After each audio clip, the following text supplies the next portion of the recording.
If you're in a same-sex relationship, does the recipe change at all for how to make it great? And if it does, what can we all learn from that? That's what we're going to be talking about in today's episode of Relationship Alive.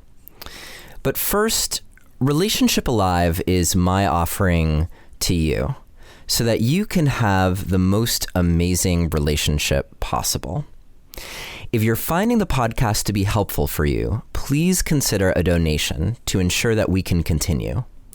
To choose something that feels right for you, just visit neilsatin.com/support or text the word support to the number 33444 and follow the instructions. And this week, I want to thank Michaela, Ruthanna, and Emily. Thank you so much for your generous support of the Relationship Alive podcast. Now, no matter your relationship status, the way that you communicate can make or break your ability to connect with other people, especially the most important people in your life. So that's why I put together a guide that's free for you to help you stay connected no matter how challenging the topic that you're communicating about. To download my top 3 relationship communication secrets, just visit neilsatin.com/relate or text the word relate to the number 33444 and follow the instructions.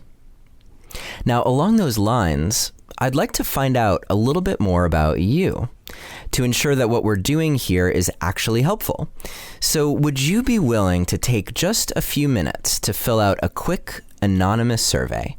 All you have to do is visit neilsatin.com/survey, or you can text the word wondering, because I'm wondering about you, to the number 33444, and I'll send you the link to the survey.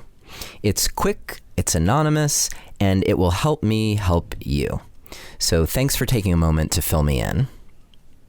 And finally, if you're looking to continue the conversation that's happening here on the podcast, come join the Relationship Alive community on Facebook.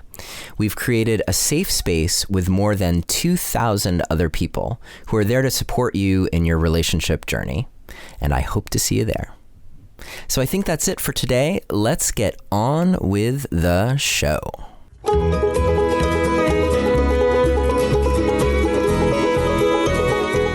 Hello and welcome to another episode of Relationship Alive. This is your host, Neil Satin. We've had so many relationship experts on this show, and there have been times where we've talked about the principles of relationship and whether they apply or not to everyone, and particularly to same-sex relationships. Are there these universal rules of relationships that apply? And up until now, the best answers we've come up with have been things like, well, yes, of course, but it's not necessarily based on any empirical evidence, or just a statement that's, and of course, these things apply to same-sex couples as well. You just have to make a few adjustments, that sort of thing. So you hear that enough times, and if you're me, you start to wonder, well, what is different? And I think it's important that we know, both for you, if you're listening and you are in a same-sex relationship, and I think there's something for all of us to learn as we learn about each other in this world, in this project that is so important of just understanding other humans and how we operate and recognizing that we don't all think about the world in the exact same way, and we don't all have the same kinds of experiences. So today's conversation is meant to be helpful on so many levels, and I hope that it is. We have an esteemed guest with us today. His name is Rick Miller, and he is a clinical social worker from the Boston area who I found out about when I was chatting with Jeff Zeig about this topic. And you may remember Jeff Zeig. He was on the show back in episode 102 and in episode 114.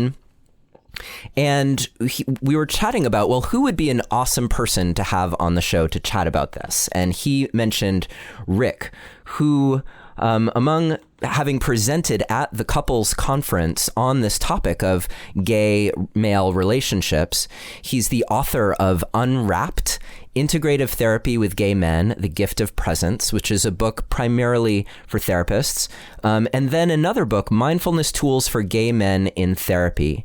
Both books are amazing in helping you really wrap your brain. And I think that's kind of ironic, right? Because we were talking about unwrapping, but it helps you wrap your brain around just how different this experience can be and also where the similarities lie. So I'm really excited to have Rick with us today to talk about gay male relationships. And we will, as always, have a detailed transcript of today's episode, which you can get if you visit neilsattin.com/Miller, as in Rick Miller, Miller, or you can always text the word passion to the number 33444 and follow the instructions to download your transcript. I think those are all the details, so let's dive in. Rick Miller, it's such a pleasure to have you with us here today on Relationship Alive. Thank you for the great introduction. You're welcome. So, Rick, perhaps a good place to start is this question of where we all might share principles of how to have an amazing relationship in common. And then from there, we'll go into the places where we diverge. So what do you see as the principles that hold true no matter who you are in trying to have a successful relationship? So I do believe that there are universal principles that are a part of every intimate relationship. And some of them include vulnerability, self-expression, expression of intimacy and sexuality, dealing with conflict, dealing with trust, dealing with betrayal, so many things like that. I think what's unusual for male couples is that they were raised as boys and as men, and so the development of a gay male is different from a man and a woman who end up being together. Yeah, and it also, from reading your book, Unwrapped, I was struck by not only are gay men raised as men, but then there's also this underlying dichotomy or tension between being raised as a man and what it's like to grow up gay in a world that doesn't fully support people who are gay. Yes, so I have a lot to say about your pointing this out. First and most important is that for the majority of gay boys growing up, they know that they're different. They feel different. They feel ashamed of being different. On some level, they're attuned, probably unconsciously attuned to their parents and their society, aware that they're not the child that their parents want them to be. So by the time they reach adulthood, they've learned to constrict themselves and they've become masters at hiding. So what do you do in an intimate relationship when you've been accustomed to being so hidden all these years, and then suddenly it's expected that you be communicative, open, unguarded, and all that stuff? Right, where those are really the essential ingredients in staying connected when things get challenging. Yes, yeah. Yeah, it's a great question. And one nuance that I really appreciated that you brought up in your book was that it comes even literally down to how I might feel in my body and distancing myself from that. So that even that might be a challenge to overcome, this feeling at home and at peace in my physical experience. Absolutely. And so one of the points in the book and a lot of the work that I do and the trainings that I do is that gay men and gay boys dissociate from their bodies because their bodies are dangerous to them, partially because of the conflict of growing up gay and feeling disenfranchised and kind of shutting that off, or partially because many gay boys are not good at athletics and they don't trust that their coordination will get them where they want. So there's this need to build trust with your body. And so many people don't even recognize this tension that I'm describing. And I do a lot of hypnosis with my clients, which is a really fascinating process. And a part of what it includes is relaxing, going inside, noticing what's taking place inside the body, and creating space for openness, warmth, and resourcefulness. And frequently what comes out for many gay men is that they've been tightening themselves and hiding themselves and dissociating themselves without even realizing that they've been doing it, because it's their automatic go-to place for day-to-day life. So listening right now, how would I know? How would I know if that is part of my normal state of being? And I wasn't even aware that that was happening for me. Well, the easiest way to know is simply to take a moment and put your attention inside of yourself, in your body, and notice, what is your breathing like? How are you holding yourself in this very moment? Are you tightening up a particular part or a particular place of your body? What are your neck and shoulders like in this very moment?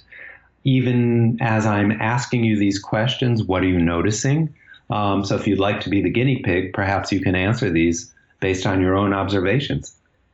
Yeah, well, I'm happy to be a guinea pig. And what I was noticing was, just as you were talking, that there was a smile developing on my face. Nice. And at the same time, I always feel a little, it's a combination of nervousness and excitement as these conversations get underway. And I was feeling that as a, like an unevenness to my breathing, as opposed to just like a regular smooth breathing. Yeah. Yeah. And, so one of the lucky things is that our cameras are not connected to each other, so I can't make any observations about how you appear. So I'm going to go at face value with what you're saying. Okay. And I like the openness that you have, that a smile can come to your face.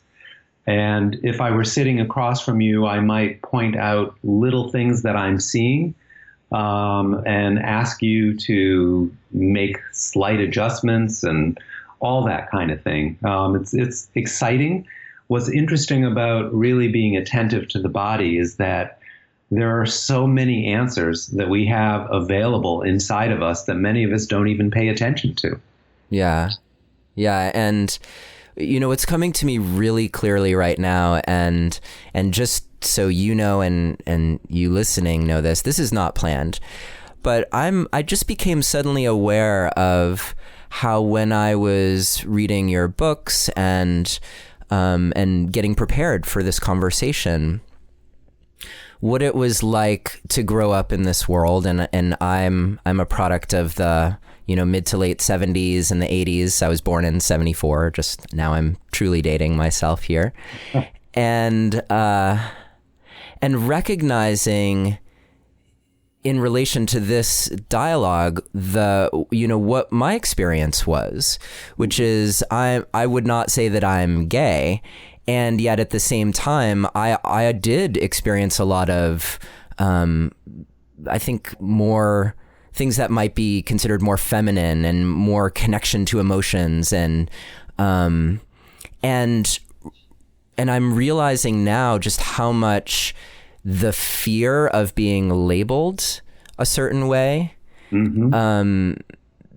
impacted me in terms of being fully in my expression of who I am. And, now I wouldn't say that's the case for me now, but I think what came up for me was even a little bit of grief in recognizing, like, oh yeah, this was actually an obstacle for me in truly connecting with myself and with the people around me.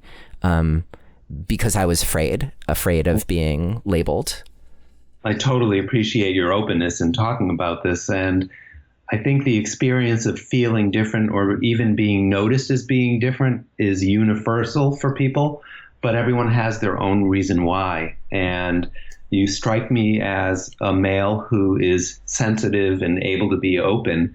And that, especially back then in the 70s, was perceived as possibly being gay. Fortunately, we live in a time now where being an expressive man is no longer a curse of being gay. It's allowed, it's encouraged. I'm very interested in the whole topic of masculinity in general and what straight men can learn from gay men and what gay men can learn from straight men and how gender can be so fluid at this point in time. So absolutely. Times are exciting and things are changing. The problem is that many gay boys who grew up in the era that you're referring to, or gay boys growing up now who live in very conservative areas, still have the same difficulties that I grew up with and that you grew up with. Yeah. And even in parts of the country that are more liberal, I wouldn't say that, it's not like homophobia has been eliminated or discrimination or just even people's maybe unconscious but still expressed biases around same-sex relationships in society. Well, I'm glad to hear you say it because I do a lot of training and frequently people come up to me and say, the world is so much better. Why are you doing these workshops? Gay men don't have to worry anymore. Everything is fine. And on one hand, I guess many gay boys or gay men don't have to worry about being killed or being abused, but it's still an issue. People are still struggling. And my premise, as you know, is that people are struggling without even realizing how much they're struggling. And that's my job as a psychotherapist when I work with people, but it's also my job as an educator to let people know that deep down there are still parts of the self that are vulnerable and protective. Yeah. So that brings us back to where we were, which was this inner inquiry and experience of our bodies and how that would show up if we were shutting down or having ways in which we were hiding our experience. And so sometimes it's a physical sensation that people are aware of. Sometimes it's a thought that comes up in the mind, or sometimes it's an image. Our ability to use imagery is pretty profound. There are moments where things just pop into our awareness and we may not understand why or what it means, but if we dig a little bit deeper, we can usually make sense out of these things. There's something that I love about hypnosis, and that among many things, and one is the way that it gives our inner world permission to communicate with the outer world. Yes. And so there's something about that inviting that you just mentioned that I think is so powerful. It's the willingness to just be open and then to experience what comes your way as a message. And what does that message tell you? Well, what a beautiful way of describing hypnosis, given that so many people are afraid of what's going to happen and what they'll end up doing. Excuse me. It's pollen season in New England. So the way that you described hypnosis was so non-threatening and so inviting. So I love that. And as I do hypnosis with gay men, again, the constriction that has been part of their lives suddenly transforms itself into a beautiful openness and a self-reliance that is incredibly magical just to see. Yeah. And so I would love for you to share with our audience why you've been using hypnosis as a therapeutic tool, and in particular the tension between like why using hypnosis is so helpful, and on the flip side, why someone might resist wanting the experience that hypnosis is giving them. Sure. I forgot the first question. The first question. So yeah, the first question is, what is it about hypnosis that you've found to be so valuable in working with clients? So I've always done guided meditation and guided imagery, and I never got formal training in it. And yet I was doing it with my clients, and amazing things were happening. So when I decided to get more formal training, it was based on some of my friends that loved hypnosis that I ended up pursuing it. And what I realized as soon as I started doing it is that it's something that we all know how to do, and it's something that we do in our day-to-day lives over and over and over again without realizing it. For example, when we hear an old song on the radio and we immediately begin to have flashbacks about where we were, how we felt, who we were with, what our lives were like, that's one example. Another example of being hypnotized by ourselves is a scent. So today is a spring day, and I can smell the pollen, and I can smell that beautiful spring afternoon. And suddenly I have memories of being a child late in May as it was getting warmer outside, and I'm flooded with amazing memories. So that's another example of being hypnotized. So when I work with people in hypnosis, I'm helping them achieve a state inside of themselves, or to shift a state away from unpleasantness into comfort or pleasantness or resourcefulness.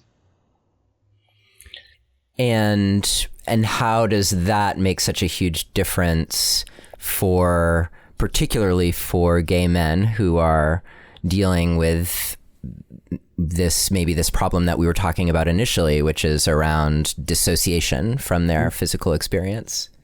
I think in general, anyone who is open to trying these things will love hypnosis, whether you're a gay man or not a gay man. But given how limited our experiences has been as gay men, to be able to go inside and recognize that enjoyment is there is revolutionary. The other generalization about gay men being men is that many gay men are type A overachievers and have compensated for feeling inadequate by overdoing things in the work setting or in academic settings. And of course, the price that we pay to do that is not always paying attention to what's happening inside. So having the opportunity to slow down, to connect with oneself is a pretty important gift, and it's overlooked way more than it ought to be. Yeah, and you talk about that in terms of hypnosis, and Milton Erickson and his viewpoint that all of his clients had the resources within them to do whatever shifting was necessary in their lives. Correct. It also reminds me a lot, and I think you talk about parts work as well. It reminds me of Dick Schwartz and internal family systems. Again, all about enlisting our inner resources to come online so that we don't feel like we're deficient in some way. So let me say a little bit about parts work. Please. Which is inside of us are all these different parts. And we're so busy living our lives trying to either be our best self or trying to ward off parts of ourselves that are unformed or more primitive. And the harder we try to push something away inside of us, the more it comes out in a way that we don't want it to. So in doing parts work, what we do is we welcome all parts of ourselves that exist inside. And as a psychotherapist, what I do is I work with people to have them bring these parts forward to allow each part to have an equal voice. The part of yourself that does great at work, the part of yourself that feels like an awkward adolescent, the part of yourself that feels like a 5-year-old who's naughty because you know that you're different from other boys. And I'll ask each part to recognize what they need or what they experience. And with this is a sense of integration. And from this, there's a sense of well-being and mental health that is absolutely necessary.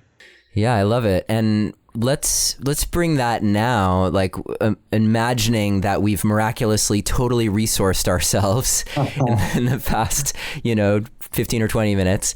Mm-hmm. And let's bring it to the question of relationships. Right. And we started out with identifying some of the universal principles underlying relationship, the ability to be vulnerable, to be courageous, to be who you are, to repair in conflict. And what have you noticed that's particular to relationships between men that is different, or that makes their particular situation challenging in a way that a heterosexual couple might not experience? So the first image that comes to mind is how many gay male couples have arrived at my psychotherapy office sitting on opposite ends of the couch. Of course, any couple can do that, but there's a particular way in which men can kind of shrink in and hope to disappear, which of course doesn't happen in a couples therapy office. And the ability to be tender and vulnerable and to listen carefully and closely, as opposed to providing quick and instant solutions, is something that a lot of men struggle with. The other thing is that men, as I said, are not experts at allowing vulnerabilities to come to the surface. So when you're in a male couple with two men who are fighting vulnerabilities, it's hard to know what to do when one or both are either feeling conflict or feeling scared. Another common issue that comes up a lot is that men frequently are lacking role models about how to be tender and intimate and loving towards their partners. And having grown up in a world of masculinity, it's not considered cool to do those things. But then suddenly, when you're in an adult relationship, it's one of the necessary ingredients for a relationship to flourish.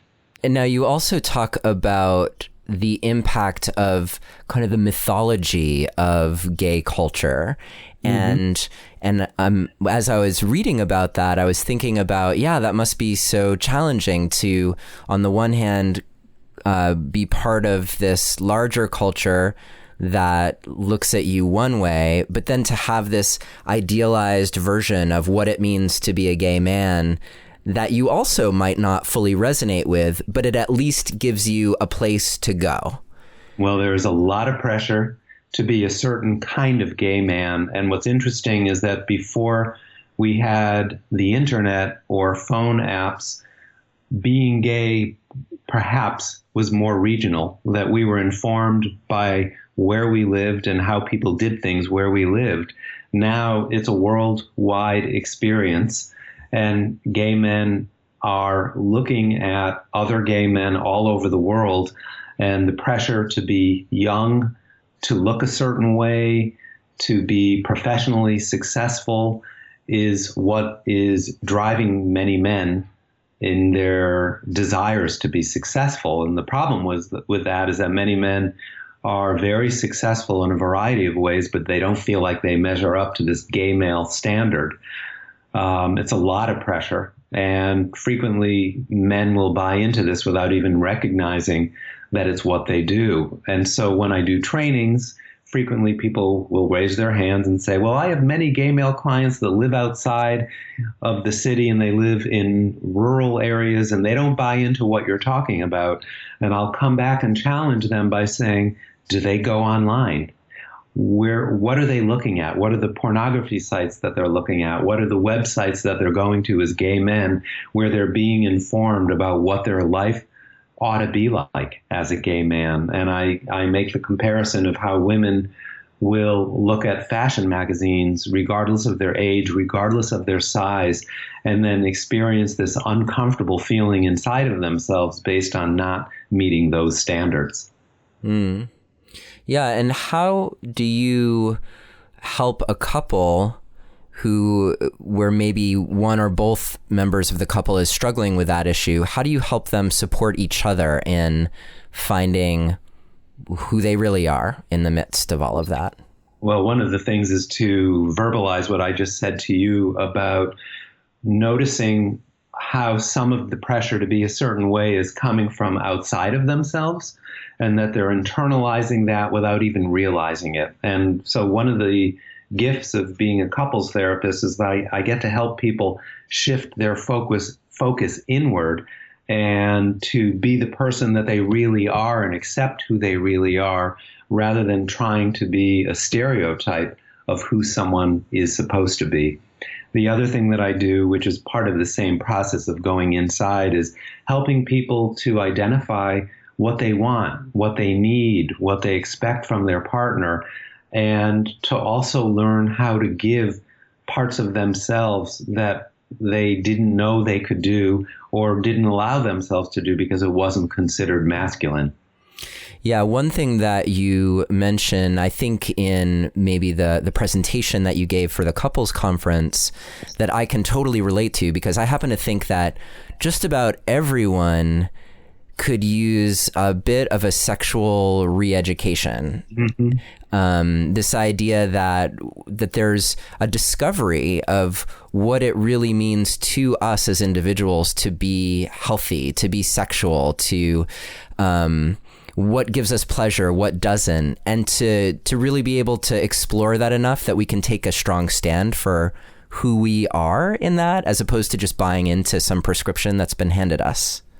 So part of the prescription that's been handed to gay men is that there are certain ways that we're supposed to be sexual, and that we're all supposed to have open relationships, and that every gay male cheats on his partner. And that belief system reinforces something that may not necessarily be okay. And if a gay male couple chooses to have an open relationship, that's their prerogative, but it needs to be done very carefully with a lot of questions and communication. The other aspects of sexuality that's very important with individuals and also with couples is by being aware of sensory experiences. So here we are going back inward again, listening to the body. You know, each person has their own preferences that feel good to them. And instead of having the norm of gay sex, have sex that you as an individual enjoy. What are the ways that you enjoy being touched? Where do you like being touched? How do you experience that? How do you like to give to each other? And what does your body tell you in these circumstances? Erection issues are common for all men, and gay men tend to think that other gay men don't have erection issues. That's not true, but no one is talking about it because it's not a standard that's very cool to talk about. And the harder you try to be sexual and pull off a great sexual act, the least likely you'll be able to be to have a great erection. It's like sleeping at nighttime. If you have sleep anxiety and you're trying to focus on sleeping well, you're going to stay awake out of anxiety. Do you have... Because with what you were just talking about, and I think in this ideal world, we would be able to just be, well, for lack of a better word, be innocent with each other and have that exploration.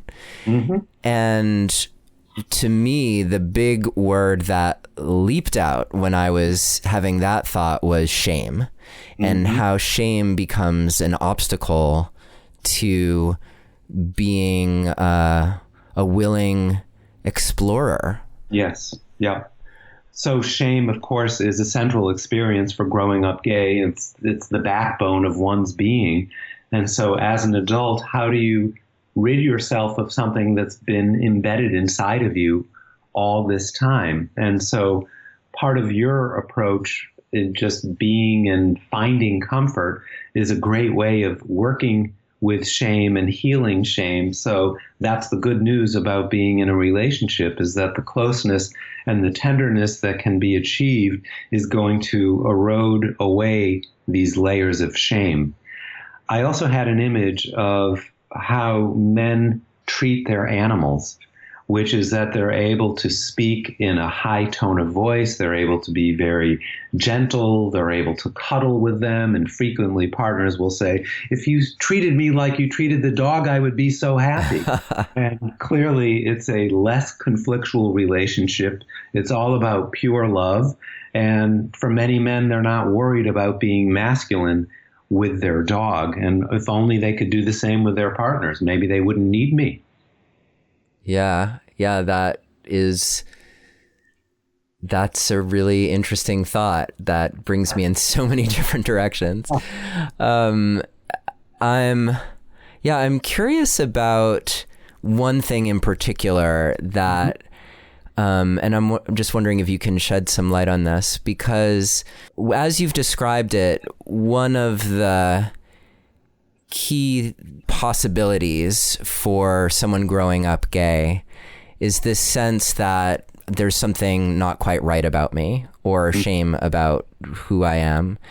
And I think in Unwrapped, you described a client who was struggling with this question of choosing a relationship simply based on someone accepting them, and like what it feels like to actually be with another gay man and be like, wow, it's actually okay to be gay, versus taking it to the next level where someone isn't just accepting you, they actually want what you want, and you truly have a symbiotic relationship. Is this a common problem in gay relationships where someone might kind of settle because they finally at least feel accepted, even if they're not really getting the relationship that they want?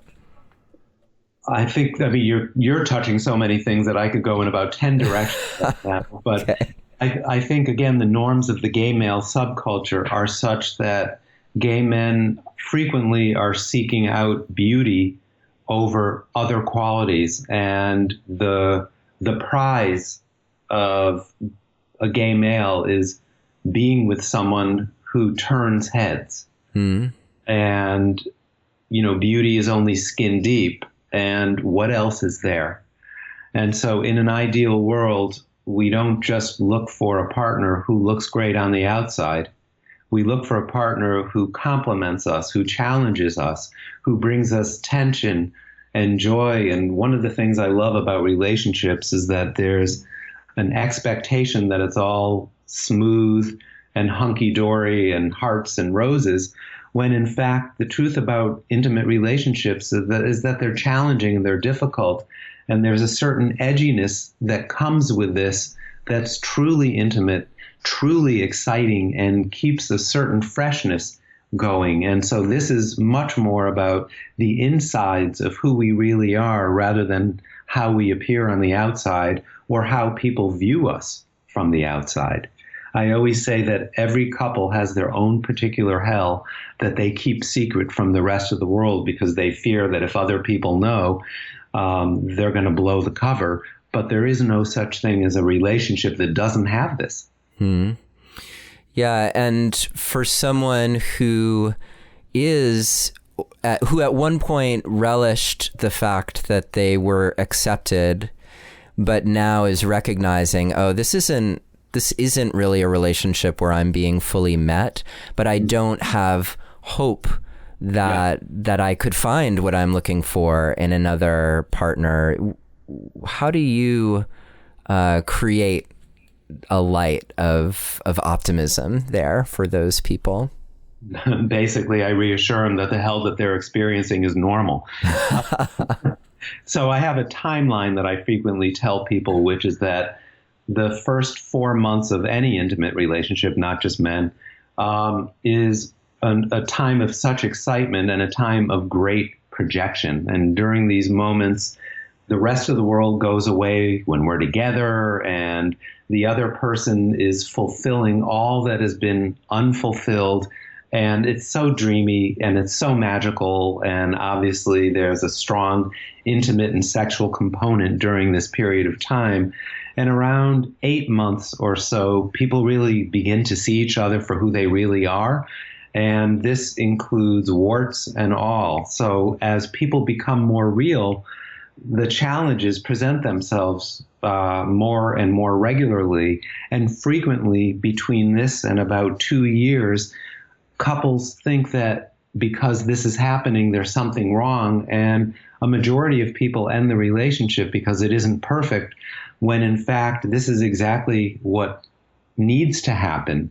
And when couples experience this separating out their love and respect for their partner along with what their hopes and expectations were, and experiencing disappointment, knowing that this is part of what the big picture is about. It enables people to move forward and really accept who they are, who their partner is, and what their couplehood is about. And that is what true intimacy really is.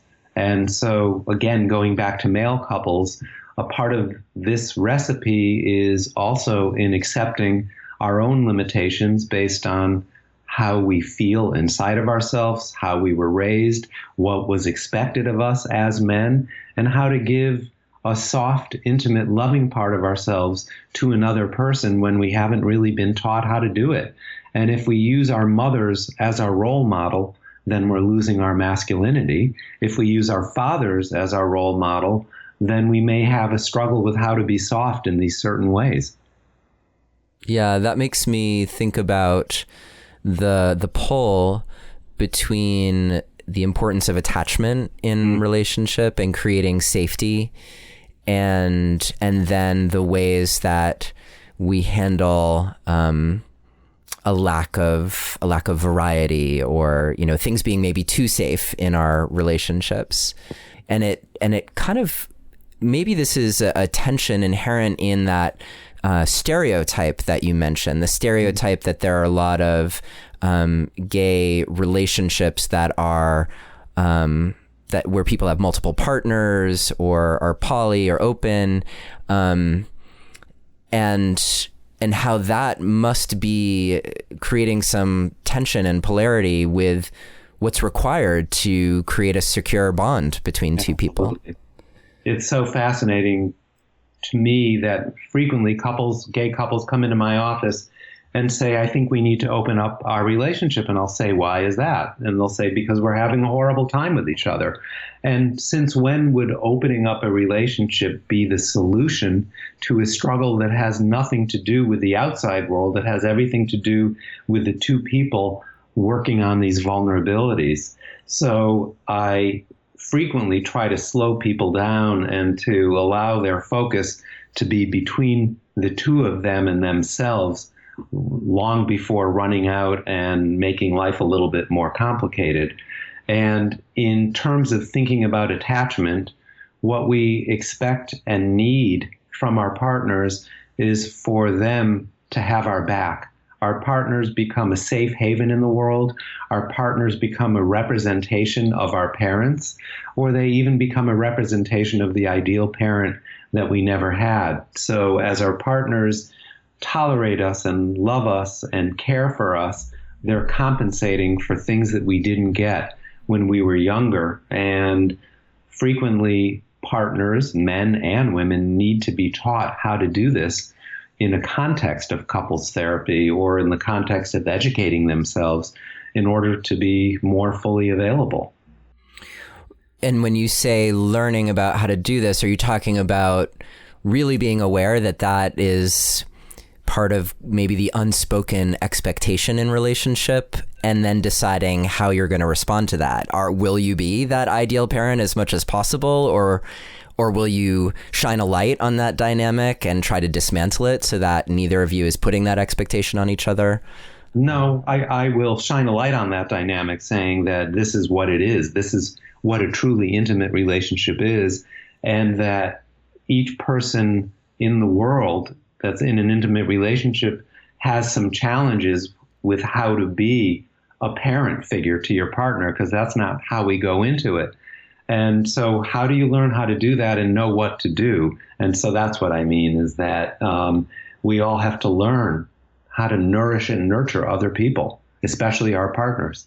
Yeah. And what are your thoughts on how that creates, and I love this, we keep uncovering these little places of tension in relationship, because as we show up more like a parental figure for our partners, with unconditional love, unconditional support, not judging them, helping them through hard times. This sounds really great.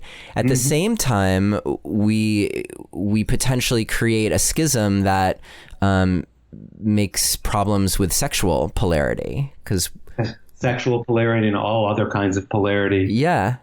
First, starting with the sexual polarity, how do you feel sexual towards someone that you've exposed so much of yourself to and still keep things hot?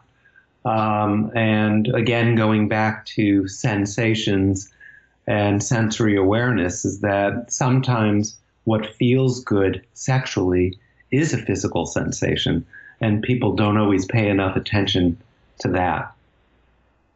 Yeah, I wonder, are you familiar with Marnia Robinson's work? No, I'm not. Okay, she was on the show actually back in episode 5, so a long time ago.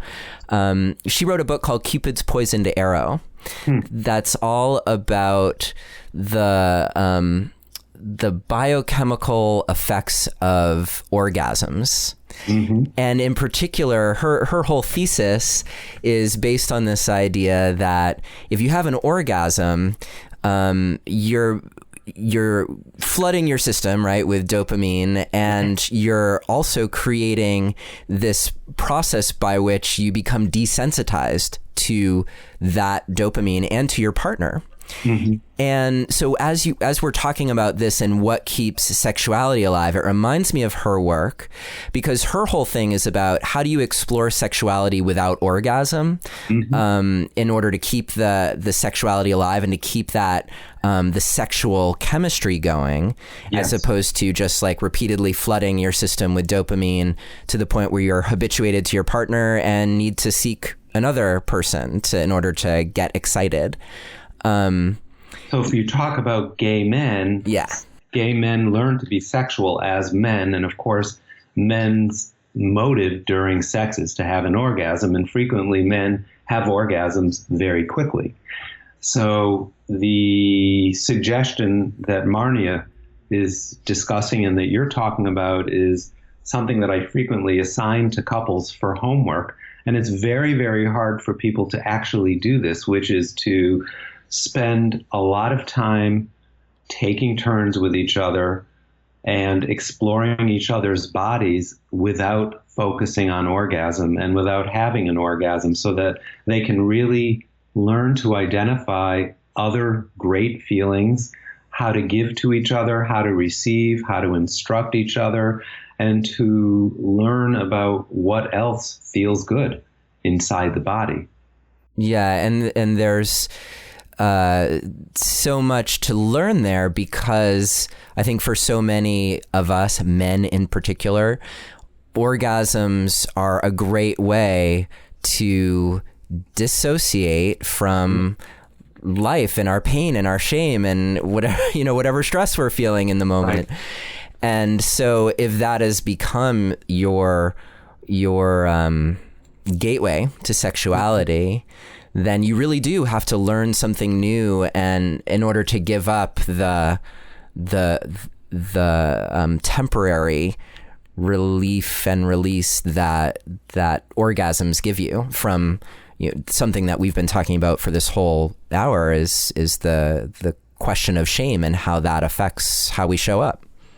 I think one of the joys that can happen for couples, and I'm thinking about this a little bit more detailed as you've been discussing this, is how good it feels to be with a partner and to help him be able to have an orgasm. And if both of your minds approach sex from a similar vantage point, then it's a sense of power and conquering that two people experience with the help of each other. And that's a pretty amazing feeling. And even if it doesn't last that long, it's a great metaphor for success in a relationship.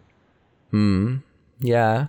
How would you suggest someone, when they're in a sexual situation with their partner and they notice shame coming up and starting to get in the way, their own sense of thinking that something going on with their body is gross or unacceptable, or how would you suggest someone work with that in the moment with their partner? By exactly what you were just talking about and what Marnia talks about, which is to de-emphasize orgasm. And I also ask people to not worry about whether they have an erection. Frequently what happens is that as men feel vulnerable either about how they feel physically about themselves, or how they're performing as a partner in comparison to how people are supposed to be performing, they lose their erection. And then as they begin to lose their erection, just like the sleep thing, they worry about it, and then their partner may get frustrated, and then the mind takes over and they're gone. And so really what I have people do first and foremost is slow themselves down. It's okay if you lose an erection. It's okay to keep doing what you're doing. Keep exploring the sensations and take a break if you need. And, worry less, enjoy more, be in the present, allow expectations to drift further and further away because they only get in the way. I'm so appreciative that you brought this up because another person whose work I so respect and admire, her name's Diana Richardson. You may have heard of her. She does a lot of work around Tantra, and her version of Tantra, she also calls it slow sex, is all about just that, how you slow things down.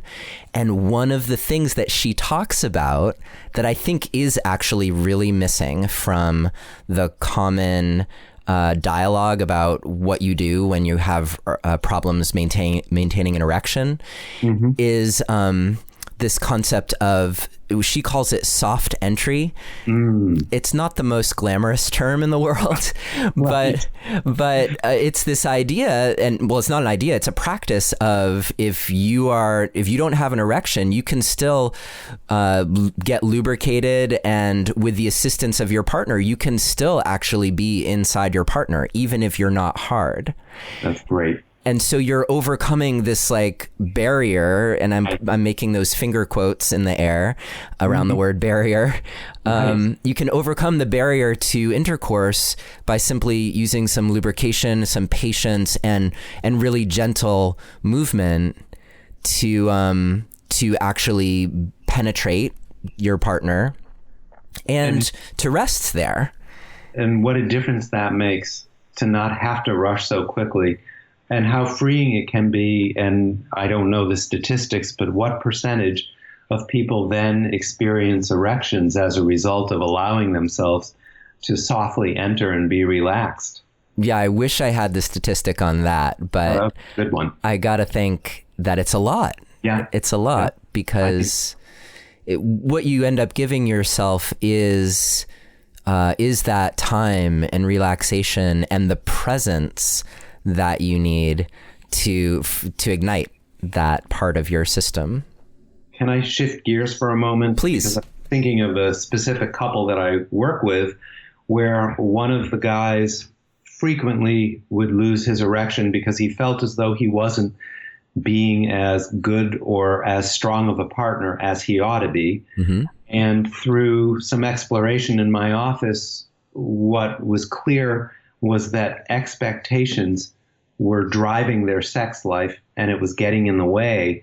And part of being more real included talking about sex more, but also sharing fantasies. And it was hard for them to do that because it was considered naughty for them to be talking about these fantasies. And ironically, gay men love porn. So instead of keeping it out of the relationship, why not bring it in and share the enthusiasm about it to help things along? So this particular couple started talking more about their fantasies and sharing the visual images of the pornography that they really liked, and their sex life transformed itself really quickly because they were no longer keeping a part of themselves a secret from their partner. Instead, they were bringing it back home, and it worked beautifully. Yeah, I love that. And that sounds like a very healthy strategic use of that kind of pornographic stimulation to bring a couple together. It was great. I'm wondering, though, when you brought that up, it also made me think about, you used the word expectations, their expectations of each other. And the ways this is true across the spectrum now, especially because of the prevalence of pornography. Yes. The way that people think they're supposed to be when they're being sexual. That's right. And I'm wondering how you encourage people to abandon the scripts that aren't serving them. Good point.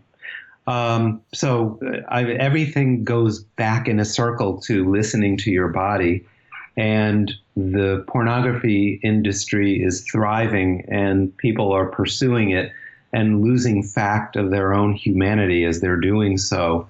And I'm saying that not as a moral judgment, but more as a mind-body clinician who wants people to function highly and successfully inside of themselves.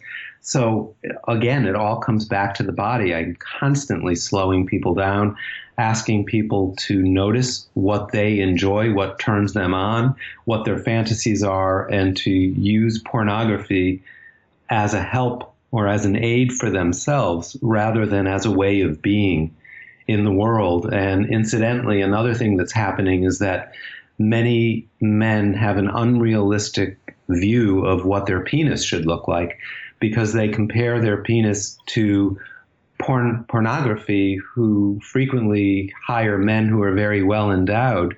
And these days, men are barely naked in front of each other. Locker rooms are more segregated and separated, and men don't have an opportunity to see other men's dicks, to realize that there isn't a problem there where they think it's their own problem that they feel ashamed about.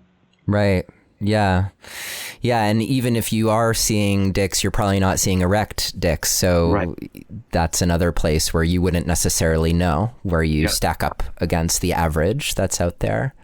Kind of incredible how much private shame people are living with and not doing much about it. Yeah. Yeah. And that makes me wonder if you've in your book Unwrapped, you offer for therapists reading that book scripts to help them guide their clients through trance experiences, to give them that sense of safety and being alive in their bodies. Obviously, we can't do a hypnotic induction right here for the show. I'm wondering, though, if you have some hints around language that partners could use with each other in an intimate situation, let's say in the bedroom, language that they could use to help invite each other into that experience of being alive with each other, being present, or let's start there, and then I'll maybe add on to that. Yeah, so I think language is actually too limiting, because what I'm imagining as you're describing this is a shared moment together where there's plenty of time, where maybe soft music is playing, where there's no rush, and the experience to enjoy is what feels good.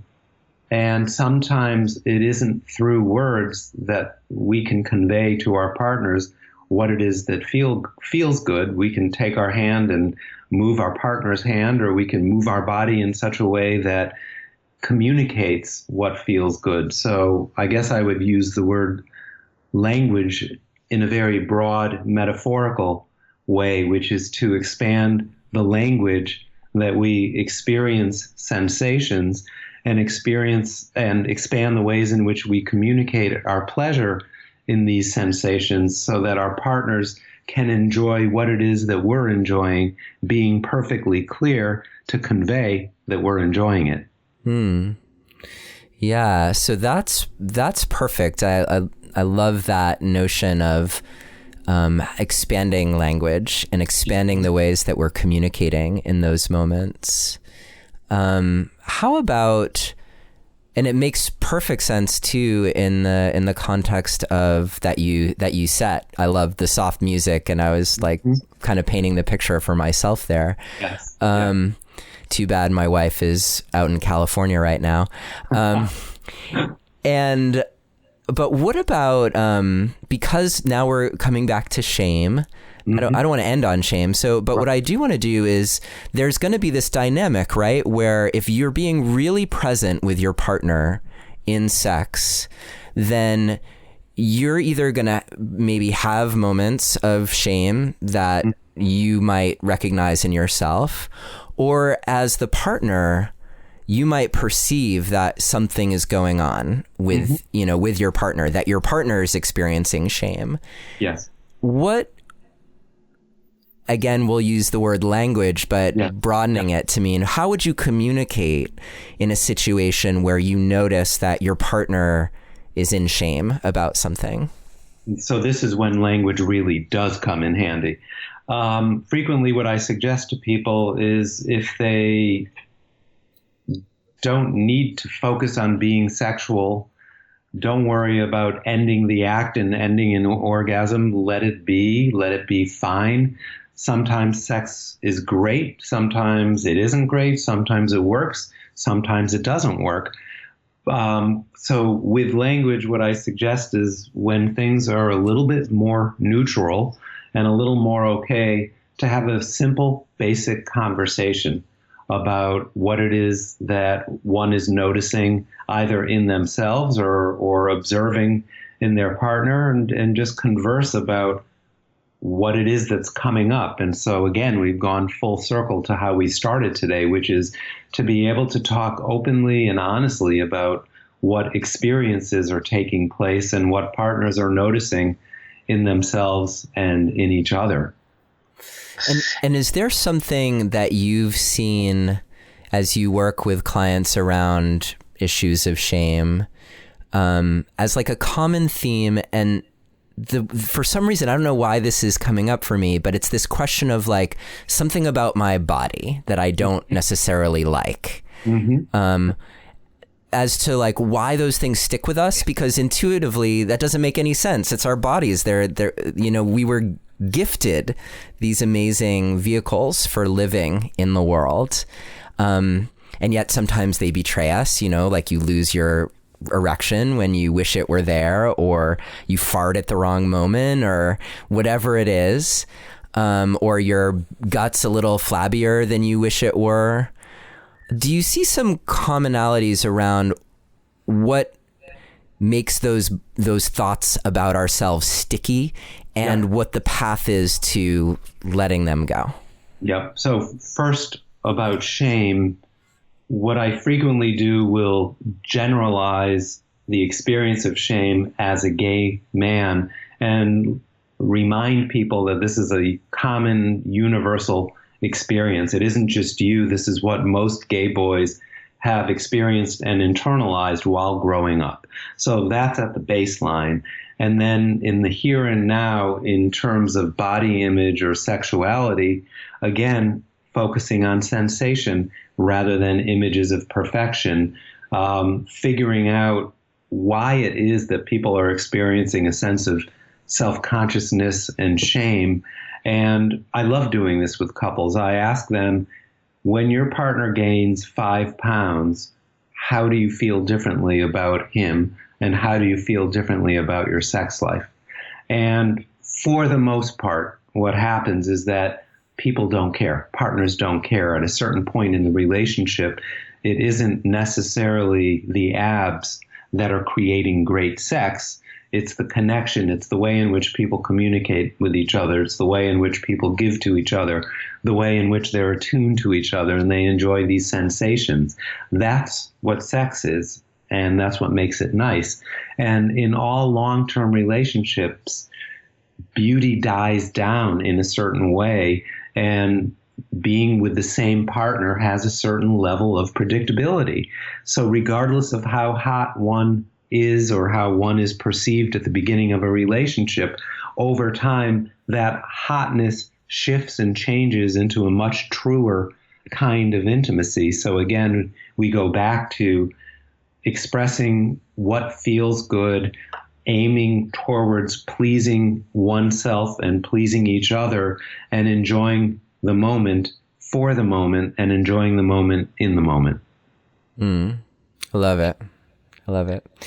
Rick, thank you so much for all of your thoughts. And I think as we've been dancing, we are really weaving the sense of where there's overlap and where there isn't. And I feel like we've just covered such valuable terrain in today's conversation. Thank you. We could go on for hours, I'm sure. We absolutely could. But in lieu of doing that, I would love for you to share what you're working on. How can people find you? Of course, we will have links to all of your stuff in the transcript and show notes, but I'd love for people to hear from you directly. Absolutely. So my website is rickmiller.biz, B-I-Z, rickmiller.biz. I'm working on a great project, and maybe it's about how gay men learn to be intimate in the first place, called Gay Sons and Mothers. So it's gaysonsandmothers.com. I'm also on Instagram. I have a Facebook page, Rick Miller Psychotherapy Plus. I have a blog on Psychology Today called Unwrapped. Where else can I be found? I think those are the main ones. Great. And you're obviously in private practice so people can see you. And then you're also involved in doing trainings for therapists as well? Yep. I do a lot of mental health conferences all over about working with gay men. Great. And I think you mentioned that you have some coming up, the Brief Therapy Conference and the International Society of Hypnosis. So there are a couple ways, but you probably have your events listed on your website as well. I do, and I welcome any questions and any emails from people, so give me a holler. Awesome. Well, Rick, thank you so much for your time again today. If you are interested in downloading a transcript, you can visit neilsattin.com/Miller, Miller. You can text the word passion to the number 33444 and follow the instructions, which will also help you download the transcript. And we'll have links to Rick's site and all the ways that you can get in touch with him and learn more about his work. And other than that, thank you so much for being here on the show with us today, Rick. Thank you very much. Take care. You too. Thank you for listening to another episode of Relationship Alive. If you like what you've heard and want to make it easier for other people to find out about us, please take a moment to subscribe to our podcast and to rate and review us on iTunes. If you have questions or comments or want to continue the conversation, you can always join our Relationship Alive community Facebook group. And for more information about today's episode, visit us online at neilsattin.com/podcast. Or you can always text the word passion, PASSION, to the number 33444 for more information. Finally, do you have a burning question that you're hoping we can have answered here on Relationship Alive, either for a future or past guest? Let me know and I'll see what I can do. Take care and see you next time.